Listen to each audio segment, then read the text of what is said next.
Hello viewers, আমি পূজা চলে এসেছি নতুন একটি ভিডিও নিয়ে। আশা করছি আজকের এই ভিডিওটি দেখতে সকলেরই খুব ভালো লাগবে। ভিডিওটি সম্পূর্ণ দেখার অনুরোধ রইল। এবছরের পুজোটা একটু অন্যরকম আমার মনে হচ্ছে, তবে এটা কার কার মনে হচ্ছে অবশ্যই কমেন্টে জানিও। বাড়িতে ছিল টাটকা একটা চাল কুমড়ো। বাবা সকালবেলায় নিয়ে এসেছিল চিংড়ি মাছ দিয়ে আর চাল কুমড়ো দিয়ে একটা চচ্চড়ি করে নিলাম। রান্নাবান্না সেরে খাওয়া দাওয়া করে তারপরে 12টার দিকে আমি বেরিয়ে পড়েছিলাম। চাল কুমড়ো চচ্চড়ি করার জন্য একটা বাটা মশলা লাগবে, যে মশলাটি আমি শিলেই বেটে নেব। এখানে দিয়েছি কাঁচা লঙ্কা, একটু নুন, জিরে আর সর্ষে।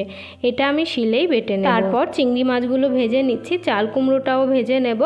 হালকা ভেজে তারপর মশলাটা দিয়ে কষিয়ে নামিয়ে নিলেই তৈরি হয়ে যাবে চাল কুমড়োর চচ্চড়ি। প্রথমবার আমি একা কুষাণকে নিয়ে ও বাড়িতে যাচ্ছি, তবে বাবা কিন্তু বাজারেই দাঁড়িয়ে আছে। তো বলতে বলতে দেখো আমি চলেও এসেছি। আর এটা হচ্ছে আমাদের রান্নাঘরের আজকে এটা ঢালাই হলো, একটা ভিট গাঁথা হয়েছে, এর উপরে টিনের রান্নাঘর দেওয়া হবে। তারপর বিকালবেলায় আমি আর আমার মা চলে এসেছিলাম হেলেঞ্চা বাজারে। ফার্নিচারের দোকানে যাব, সেই জন্য কিছু ফার্নিচার নেওয়ার আছে। ফার্নিচারের দোকানে প্লাইয়ের বক্স খাট চাইছিলাম, তবে আমরা যেমনটা চাইছি সেরকমটা পাইনি, সেই জন্য ওখান থেকে চলে এসেছি এখন মার্বেলের দোকানে। এখানে এসেছিলাম পাথরের আসন নেওয়ার জন্য, ঠাকুর ঘর নেওয়ার জন্য। তো এটাও হলো না, ওখানে 3টে বানানো ছিল যেগুলো আমাদের পছন্দ হয়নি। তারপরেই চলে এসেছিলাম বানেশ্বরপুর বাজারে। এখানে নবীন কাকার দোকানে এসেছি কুর্তি কালেকশনগুলো দেখার জন্য। তো পুজোতে কি কি কালেকশন এনেছে কাকা সেগুলোই দেখছি। হোয়াইট কালারের একটা প্লাজো কিনে দিয়েছে মা আমাকে, স্কার্টের মতন, পুরো লং স্কার্ট, খুব ঘের। তোমাদের সাথে আমি পরের ভিডিওতে শেয়ার করব। তো প্লাজোটার উপরে পরার জন্য একটা শর্ট কুর্তি চাইছিলাম, তো যেমনটা চাইছি সেরকমটা আর পেলাম না। আর মার্বেলের দোকানে কিন্তু বলে এসেছি যে যেমন ডিজাইন বলবো সেরকমটাই বানিয়ে দেবে। ওখানে 3টে ছিল, পছন্দ হয়নি।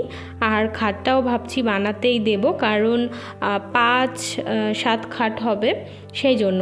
যাই হোক, যখন হবে অবশ্যই তোমাদের সাথে শেয়ার করব। তবে এখন তোমরা কাকার কুর্তি কালেকশনগুলো একটু দেখে নাও। এটা 580, এটা পড়বে 680, এটা 750, এটা 700, এটা 650।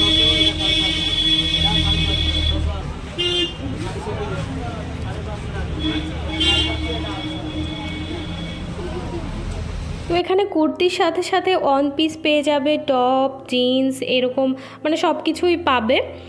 আর আমি কিন্তু বিয়ের আগে থেকেই কাকার দোকান থেকে টপ, জিন্স, কুর্তি এগুলো কিনে পরতাম। এখন আমি জিন্স টপ পরি না, তবে পরার ইচ্ছা আছে, কারণ গ্রামের মধ্যে থাকি, তো গ্রামের দিকে জিন্স টপ পরার অতটাও ইচ্ছা নেই। কোথাও একটা ঘুরতে গেলে তখন ঠিক আছে, তবে বিয়ের পরে এখন আমি পরিনি, কুর্তি, গাউন এগুলোই পরি আর শাড়ি।